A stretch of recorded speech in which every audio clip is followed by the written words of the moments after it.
Dear Diary, March 22nd, 1946. Today I woke up before the sun kissed the horizon like most days.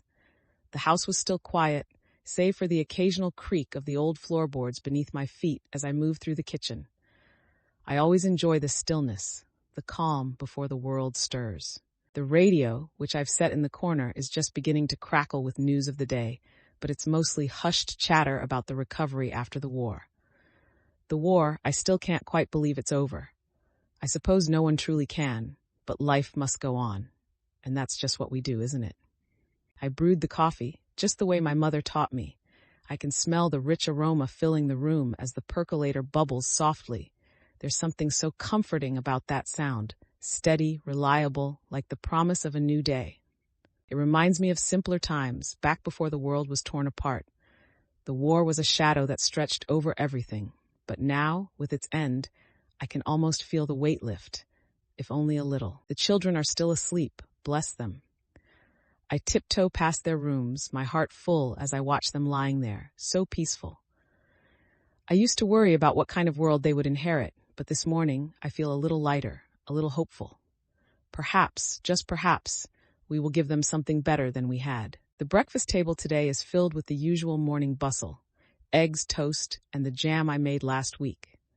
I've taken to making more of our food from scratch, as rationing is still very much a part of our lives. Butter is still scarce, but I've learned to make do with a little less. The children don't complain, though. They are grateful for whatever's on their plates, and I am too. In some ways, the war taught us all how to be thankful for the small things, didn't it? After breakfast, I sat down to do a little sewing. There's always something that needs mending around here. My husband's shirt sleeve, a tear in one of the children's dresses. But today, I took a moment for myself. A small moment, just a little time to make a new apron for myself. It's simple, no frills, just the soft blue fabric I've had in the drawer for months. But I feel a sense of pride when I stitch it together, knowing it will be a part of my day, something that will see me through the hard work ahead. It's a strange thing how these little acts of homemaking, things that once seemed so ordinary, now fill me with such a deep satisfaction. The morning passed quickly. I scrubbed the floors, dusted the shelves, and took a moment to organize the pantry. I was able to buy a little extra sugar today, something I don't often get. I know the children will be thrilled when they come home from school and find that I've baked a cake, a small one, but sweet nonetheless. It's the little indulgences that seem to matter most in these times. The sun was high in the sky by the time I finished the chores, and I couldn't help but take a deep breath as I stepped outside to hang the laundry on the line.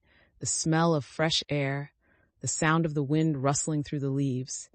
It's a comfort, knowing that despite everything, life continues on in its simple, beautiful way. I sometimes feel like I'm holding my breath, waiting for the next tragedy or hardship.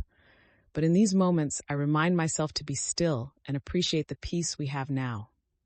I remind myself that life isn't just about surviving, it's about living, truly living, in whatever form it comes. The children came home from school, and there was laughter and excitement as they burst through the door, chattering away about their day. It's a wonder how their energy seems to fill every corner of this house. And even though the house is far from perfect, it's ours. I can't help but feel a sense of pride, watching them grow, knowing that this home is where they are learning to love, to care, to be kind. In the evening, after dinner, we sat around the table, as we always do, sharing stories of our day. The war, of course, came up, and we talked about what it means to move forward. My husband, though quiet at times, seems to be carrying a burden of his own. The war has left its scars on him, and though he doesn't speak much of it, I can see it in his eyes. But we don't dwell on it. We focus on the present, the here and now. We laugh at the children's silly jokes, and I take comfort in the sounds of their voices, so full of life. The day ends like it always does. The children are tucked into bed, their prayers whispered softly. My husband and I sit together, quietly sipping our tea, both of us content in our own way. There's a sense of peace that has settled over the house, one that I haven't felt in years. Yes, life will be hard. The world still has much to heal, but for now, in this little corner of the world, we have our family, our home, and the strength to face whatever comes next.